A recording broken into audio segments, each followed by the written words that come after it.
Question पहला देखते हैं। प्रथम 60 प्राकृतिक संख्याओं का योगफल होगा, इनमें से हमें चुनना है। ठीक है दोस्तों, तो हमें याद रखना है कि प्रथम 60, तो सबसे पहले हमें जानना चाहिए कि प्राकृतिक संख्या होती क्या है। ठीक है, जैसे हम एक है ना कोई भी चीज गिनना चालू करते हैं तो 1 2 3 4 5 6 यहाँ से चालू करते हैं ना, तो ये जो गिनती के अंक है ना, जितना हम जानते हैं गिनती के अंक गणना के लिए जो उपयोग लाते हैं वही तो प्राकृतिक संख्या कहलाती है।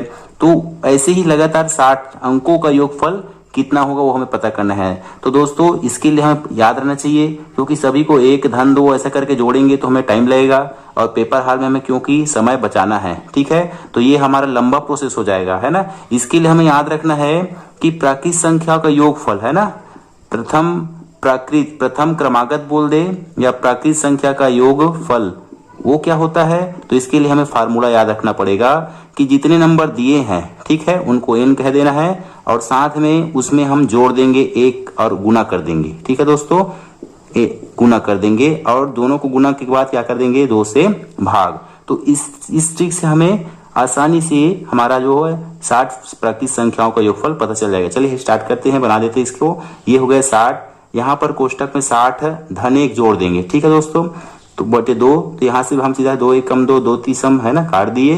30 गुणित 60 और 1 कितना हो गया यहाँ से 61 है ना, तो 3 1 कम 3 जीरो तो लगना है और 3 छक्का कितना हो गया 18। अतः जो हमारा आंसर कितना आ गया 1830। दो संख्याओं का योग 9 और उनके व्युत्क्रमों का योग 1/2 है, तो संख्या ज्ञात कीजिए। ठीक है दोस्तों, अब चलिए इसको देखते हैं। मान लो दोनों संख्याओं को मान लेता हूँ a और b है ना, इनको हम जोड़े तो 9 आ रहा है। ठीक है, और इन्हीं को हम उल्टा कर देना 1/a 1/b कर दो ना, a का उल्टा 1/a, तो जोड़ दूं तो कितना आता है 1/2। ठीक है, तो यहाँ ऑप्शन देखना चाहिए हमें, ऐसे प्रश्नों के लिए ऑप्शन देखना चाहिए हमें कि दोनों का योग ना हो, तो इनका भी योग ना हो रहा है, सबका योग ना हो रहा है, लेकिन उल्टे का योग है ना, उल्टे का व्युत्क्रमों का योग कितना होना चाहिए 1/2 होना चाहिए। ठीक है दोस्तों, है ना। चलिए बस हमें यहाँ इसी पद को सॉल्व करके देखते हैं। ठीक है, तो इनको जब एलसीएम लेंगे ना, ये तो क्या हो जाता है एलसीएम ए बी है ना, ए बी और उधर बी प्लस ए, ठीक है, बराबर 1/2। चूंकि यहाँ पर b प्लस ए या a प्लस बी दोनों को एसएम लिख सकते हैं यहाँ से। ठीक है, यहाँ पर वैल्यू डाल देंगे, सीधा तो हो जाएगा ये 9/ab बराबर 1/2। तो यहाँ से तिर्यक गुणा करेंगे तो ab बराबर कितना आ गया 9 दूनी 18। ठीक है दोस्तों, बस यही इन्हीं पदों को हमें चेक करना है। ठीक है, तो यहाँ से क्या करेंगे 2 अंक लेंगे है ना, दो ले लो दोनों को, 3 छक्का 18 है ना, 2 सत्ते 14, ये नहीं आ रहा है हमारा 18 आना चाहिए ना, 5 चौक 20 ये भी आ रहा है 22 आ रहा है, 8 एकम 8 आ रहा है, तो हमारा ऑप्शन कौन सा रहेगा ए वाला। ठीक है, बढ़ते हैं अगले क्वेश्चन की ओर। दो संख्याओं का योग 10 है और उनके व्युत्क्रमों का योग 5/12 हो, तो संख्या ज्ञात कीजिए। ठीक है, जैसा क्वेश्चन नंबर दूसरा बनाया ना, सेम इसी तरह है, आपके अभ्यास के लिए लाया हूं ताकि हॉल परीक्षा हॉल में आपका समय बचे। तो ये दोनों संख्याओं को एक को b ले लेता हूं, इनका योगफल का है 10। ठीक है, और उनके व्युत्क्रम, तो a का व्युत्क्रम, ठीक है दोस्तों, जैसे 5 मैंने लिख दिया है तो इसका व्युत्क्रम क्या हो जाएगा है ना, ये हमें पता रहना चाहिए। ठीक है, तो इसका व्युत्क्रम क्या हो जाता है 5 एक पूर्ण संख्या है, तो इसका भिन्न हमेशा हर में 1 रहेगा, 5/1 बना सकते हैं। हर पूर्ण संख्या क्या रहती है भिन्न होती है ना, तो इस तरह से ये हो गया हमारा 5/1। इसका उल्टा करेंगे मतलब अंश जो है हर का अंश हो जाना, ऐसी होता है। तो इसी तरह यहाँ से a क्या हो जाएगा 1/, हो जाएगा और b क्या हो जाएगा 1/। इनके व्युत्क्रमों का योग है ना कितना कह रहा है 5/12। तो हमें इसी पद को सॉल्व करते जाना है। ठीक है, चूंकि देखते हैं ऑप्शन को देखते हैं, जैसे बताया ना कि 3 और 7 का योग 10 हो रहा है, सबका योग 10 ही हो रहा है ना, लेकिन उनको हम क्या करें उल्टे को जोड़े अंकों के, तो हमें क्या आना चाहिए हमारा 5/12। ठीक है दोस्तों, बस इसको एक स्टेप आगे बढ़ेंगे तो एलसीएम ले लेंगे इनका, तो आएगा हमारा एलसीएम ए बी आएगा है ना, और बी का गुण यहाँ से भी कर सकते हैं, तो बी एकम बी और प्लस ए एकम ए, क्रॉस मल्टीप्लिकेशन करेंगे तो ये हो गया 5/12। चलिए यहाँ पर वैल्यू डाल देते हैं, बस a प्लस बी ही है ये है ना, तो यहाँ से हो जाएगा ये 10/ab बराबर ये 5/12। 5 की पढ़ा में एक बार में, ये हो गया 2 बार में, और तिर्यक गुना करेंगे तो कितना हो जाएगा ये 12 दूनी 24, ए बी बराबर कितना आ गया हमारा 24। बस अंकों को गुना करके देखना है किसमें 24 आ रहा है ना, तो ये हो गया 8 दूनी 16 हो रहा है, तो ये हमारा आंसर नहीं होगा, 9 एकम 9, ये भी आंसर नहीं होगा, 6 चौक 24। ठीक है दोस्तों, तो हमारा ऑप्शन सेकंड है ना सही आंसर हो रहा है। ठीक है, चलिए बढ़ते हैं अगले क्वेश्चन की ओर।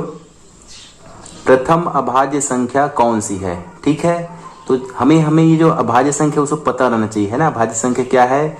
तो चलिए मैं थोड़ी नंबर के बारे में बता देते हैं। इसका आंसर आपको पता ही होगा मुझे उम्मीद है, फिर भी देखते हैं। अगर हम गिनती चालू करें तो यहीं से गिनना स्टार्ट करते हैं, ठीक है दोस्तों। तो इनको कहा गया है प्राकृत संख्या, है ना। क्या कहा गया है इनको? प्राकृत संख्या। इसी तरह इन प्राकृत संख्या में मैं अगर जीरो को भी बोल दूं, ठीक है, जीरो को भी इसमें शामिल कर दूं, है ना, तो क्या हो जाएगा, यहाँ से जीरो से स्टार्ट करेंगे बोलना। 0 1 2 3 4 5 जहां तक हम पता है, ठीक है। तब जीरो शामिल कर दे इसमें प्राकृत संख्या में, तो वह कहलाती है क्या? पूर्ण संख्या, है ना। तो हमें पता रहना चाहिए परिभाषा कि अभाज्य संख्या क्या है, ठीक है। तो अभाज्य संख्या क्या है? वह संख्या है जो स्वयं से भाग जाती है या स्वयं के पहाड़े में आता है, ठीक है ना। अगर मैं बोल दूं, चलिए 5 को बोल दूं, 5 अभाज्य संख्या है या नहीं पता करना है, तो ये स्वयं के पहाड़े में आता है, ठीक है दोस्तों, आता है ना। 5 के पहाड़ा में एक बार में आता है, साथ ही साथ वह 1 के पहाड़ा में भी 5 बार में आता है। तो क्या समझ गया अभाज्य की इस परिभाषा? जो स्वयं के पहाड़े में आता है या भाग जाता है, और 1 के में, ठीक है। तो 1 एवं स्वयं, ठीक है, 1 एवं स्वयं मान खुद से भाग जाने वाली संख्या को क्या कहा गया है? हमारा अभाज्य संख्या कहा गया है। तो यहाँ पर हम 1 को क्या अब पता करना है। प्रश्न पहला क्या, प्रश्न पूछा क्या हमें कि प्रथम अभाज्य संख्या कौन सी है? 2 है, 0 है, 1 है, ऋण 1 है, ठीक है। तो यहीं पर बहुत से लोग कंफ्यूज हो जाते हैं, ठीक है, कि 1 भी हमारा क्या है?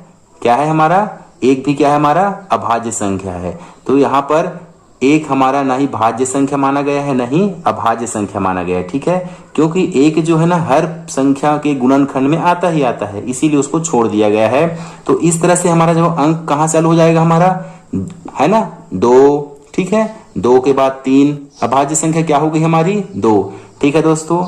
मैंने इस बेसिक को बताया आपको, थोड़ा सा टाइम लगा, लेकिन आप जैसे ही क्वेश्चन देखेंगे तो आंसर कहाँ टिक करेंगे? अपना ए पर, ठीक है दोस्तों। 0.27 का बार, ठीक है, को P/Q के रूप में लिखना है। इन चारों में से हमें सही विकल्प का चयन करना है, ठीक है दोस्तों। तो ये जो 0.27 लिखा है ना, उसके ऊपर बार का चिन्ह लगा है ना, तो इसका मतलब क्या होता है? ये 27 बार बार पुनरावृत्ति हुई है, ठीक है। इसको मैं इस तरह से लिख सकता हूँ 27 27 27, ठीक है। तो इसे हल करने के लिए हमारा बेसिक भी है, ठीक है दोस्तों। चलिए बेसिक को मैं अगले वीडियो में आपको डिटेल से बताऊंगा। इसे हमें हल करना है ना, सॉल्व करना है, अंश बटे हर के रूप में लिखना है, ठीक है। तो कैसे लिखेंगे? तो याद मेरा स्टेप ध्यान से सुनिएगा, है ना। 2.027 बार लगा है, ठीक है, या कभी कभी इसको ऐसा दशमलव भी लगा देते हैं, ठीक है। मतलब ये जो है बार बार आ रही है, पुनरावृत्ति हो रही है, तो यहाँ पर बार लिखा गया है, ठीक है। अब इसे हल करने के लिए आप मेरे बात को ध्यान से सुनिएगा, कोशिश कीजिए समझने का। तो जितने में बार लगा है ना, तो सबसे पहले क्या है, जो ऊपर की संख्या को लिख देते हैं, ठीक है। क्या है ऊपर? 27 है, ठीक है दोस्तों। और जो हर रहेगा, है ना, तो कितने अंकों में बार लगा है? 2 अंकों में, ठीक है। उतने ठो हमें क्या लिखना है? 9 लिखना है। 2 अंकों में लगा है तो 2 ठो 9 लिखना है, ठीक है दोस्तों। अब इसके बाद इसको चाहे तो सिंप्लीफिकेशन भी कर सकते हैं, छोटा भी कर सकते हैं। चूंकि ऑप्शन में हमारा 27/99 आया हुआ है ना, तो ये हमारा ऑप्शन जो घ नंबर का है वो हमारा आंसर होगा। 0.02 और 0.32 का औसत अनुपात क्या होगा? ठीक है दोस्तों, यहाँ पर औसत अनुपात पूछा गया है। तो औसत का मतलब हम जानते हैं क्या होता है कि आंकड़ों का योगफल, है ना। ये तो पता है हमें कि औसत क्या होता है, आंकड़ों का या प्रेक्षणों का बोल देते हैं। तो प्रेक्षणों का योगफल, है ना, प्रेक्षणों का योगफल, है ना, बटे प्रेक्षणों की कुल संख्या, ठीक है, प्रेक्षणों की कुल संख्या, है ना।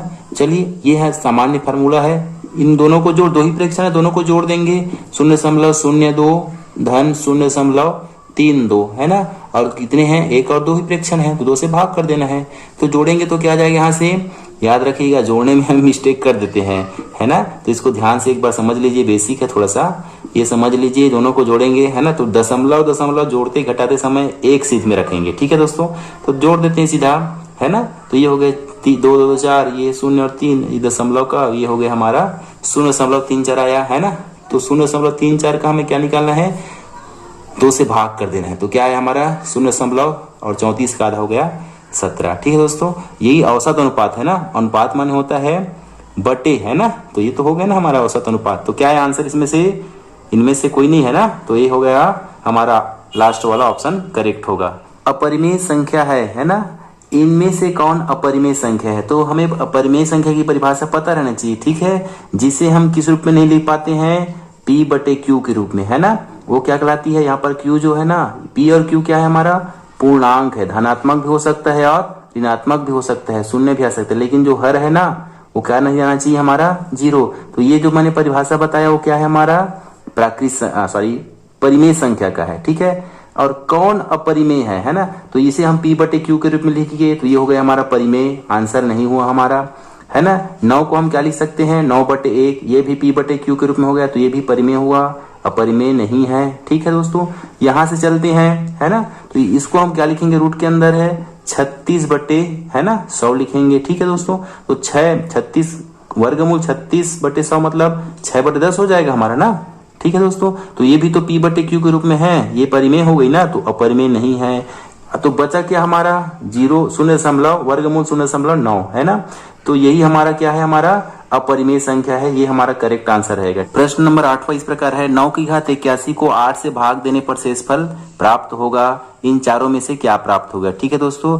तो बस एक बात आप ट्रिक मेरा याद रखिएगा कि अगर 9 है और ये 8 है ना, बेस 8 है, भाग करेंगे, अगर दोनों में एक कम है, इसका आंसर हमेशा क्या होगा, चाहे कितना भी घात हो जाए ना, इसका आंसर हमेशा क्या आएगा, कोई बड़ी सी बड़ी संख्या हो, एक ही होगा, ठीक है दोस्तों। और एक उदाहरण देख लेते हैं, जैसे 10 की घात 81 आ गया, 90 आ गया, जो भी है ना, 10 की घात आ गया हमारा 81, ठीक है। इसको मैं भाग दूंगा जस्ट 9 से, है ना, भाज्य संख्या है जो है ना, आधार की घात संख्या है, उसके एक कम संख्या से भाग दूंगा ना, तो बिना कुछ हिचक के शेषफल क्या बचेगा हमारा, 1। ये जो बच रहा है वो आंसर नहीं है हमारा, क्या है, ये शेषफल है, क्या है हमारा, ये शेषफल है, ठीक है दोस्तों। चलिए बढ़ते हैं अगले क्वेश्चन की ओर। दोस्तों क्वेश्चन नंबर 9 आ गया हमारा, 7 की घात 56 को 8 से भाग देने पर शेषफल प्राप्त होगा 8, 5, 1, 0, ठीक है दोस्तों। इससे पहले सवाल जो हल किए है ना, सेम वो ऐसे इसी तरह ये भी है ना, लेकिन यहाँ पर हम देख क्या रहे हैं कि 7 की घात 56 है ना, जो भाज्य संख्या का आधार 7 है उसको भाग दे, जस्ट एक अधिक अंक से भाग दे रहे हैं, ठीक है। तो ऐसी जब स्थिति आई ना, है ना, तो हमेशा यहाँ पर हम घात को देखेंगे, ठीक है। अगर घात 2 होगी, है ना, एक तो सम होगी घात, या क्या होगी, ये विषम होगी, ठीक है दोस्तों। अगर सम हो जाए ना, याद रखिए मेरी बातों को ध्यान से सुनिएगा, अगर सम हो जाए ना तो सीधा इसका आंसर क्या आ जाएगा, हमेशा 1 आएगा, चाहे आधार संख्या कितनी भी हो, ठीक है। अगर विषम आए ना तो जो संख्या है वही आंसर होगा, जो संख्या है वही आंसर आएगा, ठीक है दोस्तों। जो भी यहाँ पर आधार संख्या रहेगी वही आंसर आएगा, ठीक है। तो इस तरह से हमारा आंसर क्या हो गया, 1। कौन सा आंसर सही रहेगा हमारा, 1, ठीक है दोस्तों। चलिए बढ़ते हैं आगे।